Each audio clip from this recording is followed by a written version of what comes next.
Welcome to this edition of Our Schools, a public presentation of the Port Huron Area School District.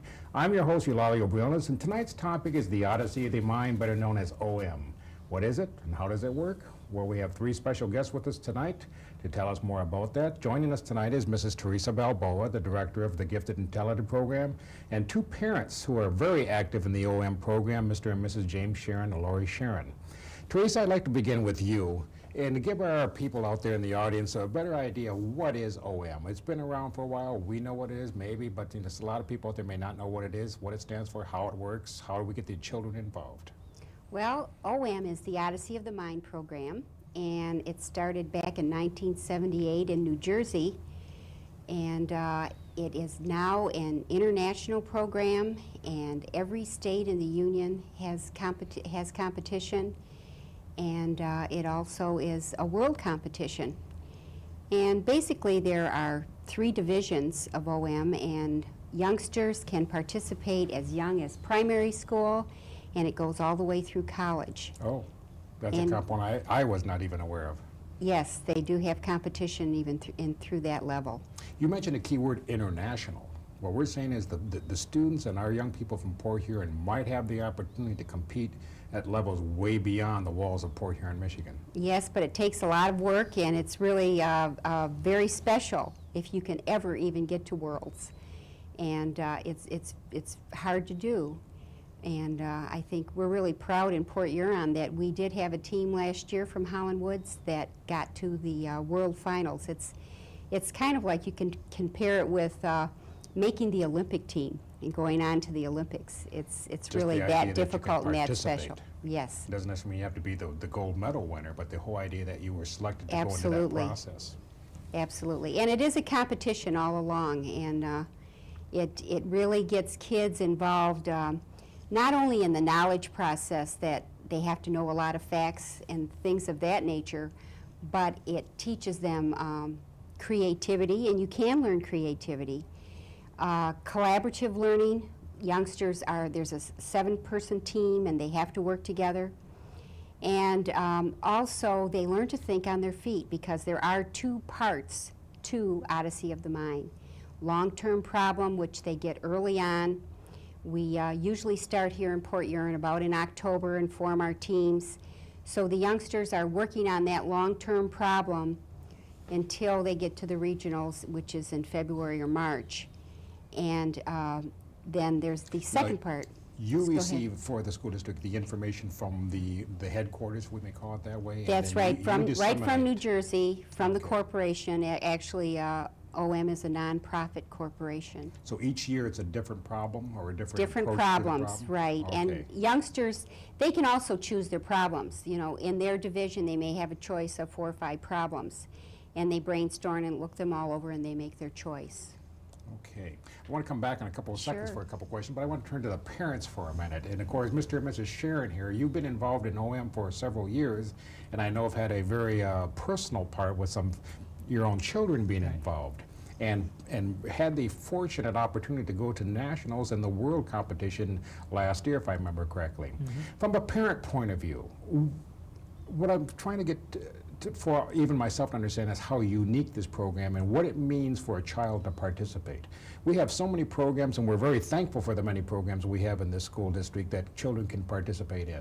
But this one's unique in the sense that the child has to do 99.99% of the work. There are limitations to what the parent can and can't do. Would you express that from your point of view? Sure. Well, the parent is basically the coach, the supervisor, the overseer of the whole group. The coach presents the problems to the children. The children have to decide which ones they want to work, which one they want to work on. They make that decision. They make that decision. Then they have to brainstorm and brainstorm and brainstorm, and that's quite a tedious and process. And then they decide which, is this going to be workable, or is this one going to be workable? Whatever they come up with, whatever their likes or dislikes are, they tend to focus in on one particular one. Whether it's a mechanical one, it has to do with more of a hands-on type of a problem, or whether it's more of an acting and skit and type of a problem, or whether it's a structure problem, which has a lot to do with engineering concepts. So they have their likes and dislikes, and they have to choose that themselves. And then the whole process just begins with them brainstorming, working on, and building and building and building, and it takes months. We spend approximately 5 months preparing for just the regional competition, which is in Grosse Pointe every year. And we spend at least 2, sometimes 3 days a week after school in the evenings, maybe 2-3 hours at a time working on this So project. there's a great time commitment, not only on the children's part, but on your part as coaches. Oh, absolutely. What are some of the do's and don'ts? What are some of the things that you cannot do as a parent in this process? Well, I'll talk a little bit about that. Lori talked about being a coach. I used the word last year, I think, as a facilitator. All we really can do is we read the rules to them and make sure that they understand what they can and cannot do. But other than that, there is very little at all that we can do. Whether they're thinking about if they pick a problem where they have to come up with a comical skit of some type, they have to come up with their own dialogue. They have to make their own props. And when you're dealing with children from the elementary level up until middle school, there's a lot of things that we as adults could very easily do. If we saw what the problem was, we could solve it right away. What we tend to do as adults, we want to interfere. And with the children with Odyssey of the Mind, we have to stay away from that, and we have to sit back and let them deal with all their frustrations about trying something and knowing. It's hard as a parent, isn't it? That's right. And from an adult standpoint, I could see something that they're trying that I know is not going to work, but you have to sit back and let them do that. But the great thing about it is that they're learning so many things that they may not experience until they're an adult, that they now know may or may not fail. But eventually they've worked through that process, and even as adults, we still experience failure all the time. We're trying new things and have challenges all the time, and we have some frustrations along the line. But with the children, they're learning how to deal with those frustrations, because more of it is frustration for the first 4 or 5 months until you finally get the completed process. This learning process, obviously, Mr. Sharon, would be something that would take them into their adult years and perhaps how to problem solve as adults. Right, absolutely. There's things that these kids are learning in Odyssey of the Mind that they don't even learn in the classroom. And probably the difference between what they learn in Odyssey of the Mind opposed to a classroom setting is that most of the time regarding education is that you're normally trying to end up with one solution or one answer. With OM, it's just the opposite. You do not want to come up with a common answer. You want to find the most bizarre, outrageous type solutions so that when you're competing on a state and worldwide level, you've got to have the most unique answer to solve that problem, because that's what the judges are looking for. So you do not want to go to the common answer. Unfortunately, when you're dealing in regular education, there normally is one set correct answer, and all the kids are trying to come up with the same answer. So it's really a broadening process where most kids have not been taught how to do this. And it evolves over the years, and I think that's why our team has done so well now in the 4th year, is because they've compounded year after year on some of the learning process. I'm going to put you on the spot. What has this done for your parenting skills? It's probably taught you how to be a little bit more patient. Oh, you have to be patient. Yes, you certainly do. Especially when you see that they're going to find something that's going to be frustrating. You have to watch them as parents and not interfere in that process. That's right. That's hard as a parent. Yes. Because your protective role takes over. Right. That's right. Well, the other thing, the whole process of being a coach, whether you're a parent or a teacher, is that normally we have chose over the last 4 years to have it in our house, and it's kind of interesting how these children have evolved over the years, 2 of them which are our children and 5 others from other families. But first year or so they were a little timid. They were cautious in dealing in the house, and they would make sure they stayed in one room. And now when they come over, they answer the phone, they get their own treats. They pretty much are on their own, and it's worked out well for us. All I do basically at the end of the meeting is clean up the house, but other than that, they're on their own, and they handle it themselves. You mentioned there are 7 members. How are those members chosen? And is it limited to 7? Yes, 7 is the most you can have. Okay. What happens if there's 9 kids that knock on your door and say, we want to Oh, we've participate? had some that have wanted us to. How do they handle that situation? Form a new team. Yes, You can that's form right. another team. Oh, I You see. can form another Yeah, team. there can be, some schools sometimes will have 5 teams, 10 teams, 1 team, 3 teams. I think at Holland Wood you had 2 teams. Yes. 2 teams, And they pick different problems, but we can form different teams. And the way it's been in the past, it really is a commitment for the parents. So, we have to sometimes find out who are the kids in the school that want to do this. And then what the principals do sometimes in turn will say, your child wants to be a part of an OM program. Would you be willing to be a coach? Okay. And Mrs. Balboa, how many of our schools participate and how many more maybe are asking to participate? And you mentioned the concept off camera regarding the curriculum. Would you expound on that, please? Well, it varies every year, and we send the information out to every school, and then in turn That's all the schools? All Elementary, every middle, school. and high schools? Every Okay. elementary, middle, and high school. And then it's, how it's pursued. But a lot of times it's, some of the interest of the parents that have been at other schools. Like, it seemed like for a while there were all the same schools that were doing it all the time because they got the interest and they knew about it. But we have, different schools every year. This year we had 7 schools participate. We had 17 teams in the whole district. 17.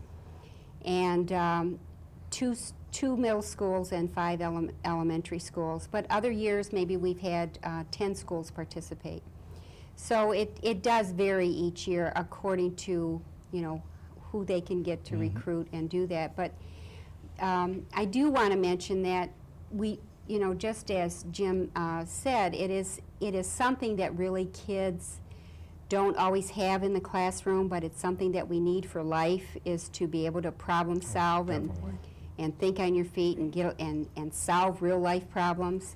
And in many districts, even in Michigan is a big state with OM.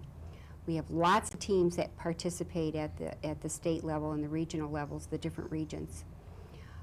It is in their curriculum.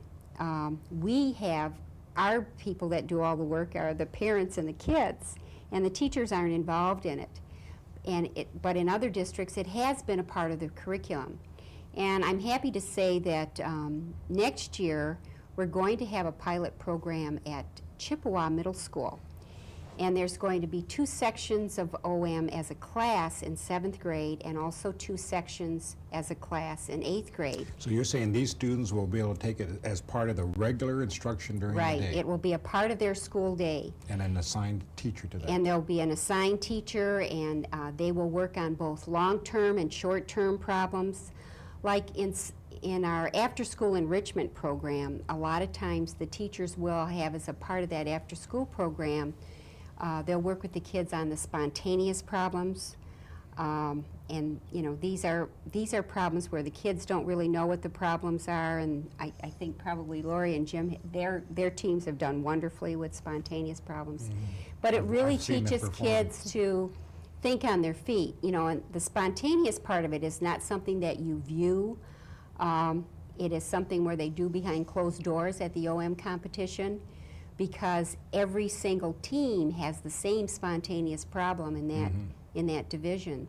So they can't know what the problem is because they all have to answer and respond to the same thing. I want to pick up and just again on that little point regarding it's going to be part of the regular instruction. Therefore, and pardon my ignorance, but it means they'll receive a grade for this program? Yes, they will. In fact, it went to our Curriculum Development Council right through... and they'll be able to take those projects out into the competitive world and compete They with that? could, yes, they could. If they could take it as a class, and we don't know if, they're going to carry it on and go on to the I understand regional. this is a pilot project. And there can only be 7 kids on a team. So in any particular class, you could have maybe 3 teams or, But I'm saying it's conceivable for them to take this beyond the Absolutely. classroom and make it a real Yes, and this situation is- in the competitive. And this is done in other field. districts. And see, the neat thing about that is they would be able to work on it every day. It would be a short time, though. And I'm sure when they go to the Sharons, it isn't 1 hour, they're working on it all evening. So, but they could still work after school with it. If they really wanted to go to the competition and they work on it during school, I know they would get together and do it again after It school. sounds fantastic, it really does, especially the fact that we're going to pilot this in one school, perhaps maybe down And the road maybe it's going to be in it'll several go in schools. other schools. Mhm. Lori, I want to ask you from a parent point of view. What changes have you seen in your own children as a result of what you think has been the participation in OM? Well, actually, I think probably they've developed more of leadership abilities. My daughter is quite shy, and she can get right up on stage in front of all those people, and it's like nothing to her, and perform. And I think that that's something that's really been positive for them. I think that hopefully I can say as their mother that I would have hoped that they would have had leadership abilities anyways. We've always tried to But this instill has that helped in the children. develop those But I think this has tremendously helped abilities. develop them. I think that socially it is so important for the children to be able to independently think, regardless of whether someone asked you a question and you had to think. I think socially in situations you should be able to have enough confidence to be able to independently make a decision on your own and be able to stick with it. And I truly am a believer in that. And I think this is the point that we've tried to bring out in today's program, is the fact that OM is unique in that it gives these children these types of abilities, or it gives them the opportunities to bring out these abilities and capabilities. And the leadership is different. It's not just being a leader and be able to lead other people, but it's the kind of leadership where you recognize the strengths of the people that you work with, and that's very important because we all need each other. And as you know, those leadership abilities, if you can do that, then you know you can get your team on board, and that's really what they want even in corporations. They want people I would assume that can we would do also that. learn our weaknesses That's from right, this type of and interaction. how other Right. people can help you, and you'll learn from other people's strengths. That's fantastic. It's like Teresa says, she calls it cooperative problem solving, which is what it is. And you find that in corporate America, whether it's on a large scale or a small scale business, no matter what you do in life, you have to have some sort of problem solving Absolutely. capabilities. And this is a cooperative type of problem solving situation where you'll either make it or you won't with that. Well, from what I can assume, that you're going to be doing this right through your kids' college years, right? Well, we'd like to. We'd like to. We have such a passion for it. I mean, I think that if more parents would get involved in it and really realize that it could become a priority in their spare time with their Great. children, that I think that they would enjoy it just as much as we do. And you led it into a perfect wrap-up. Teresa, if we have parents out there who are watching this show and say, that sounds really something for my son, daughter, grandson, granddaughter, how can they get more answers to this question? How can they get involved? Well, first of all, I think I'd like them to let their principal know that they really would like to have Odyssey of the Mind in their school. And in turn, they can even call me at the office, or Sharon Coda, who is our coordinator now At the school for district OM administrative in offices. the administrative Okay. offices. And either Sharon or myself, we certainly would help them out and give them all the information that they need. And we're there to help the principal too. We also have a teacher that we hire during the year, Crystal Anderson, and she really helps the coaches. She'll Right. come out and she'll talk to them, and she'll give them all the tips on coaching and what they can do and what they can't do. Great. And she's been a wonderful resource person Appreciate too. that. Thank you for joining us, Teresa. Thank you. And Jim and Lori, thank you for being here. Thanks for having us. And appreciate it very much. This has been a presentation of the Port Huron Area School District. I'm your host, Yuli Briones. Thank you for joining us.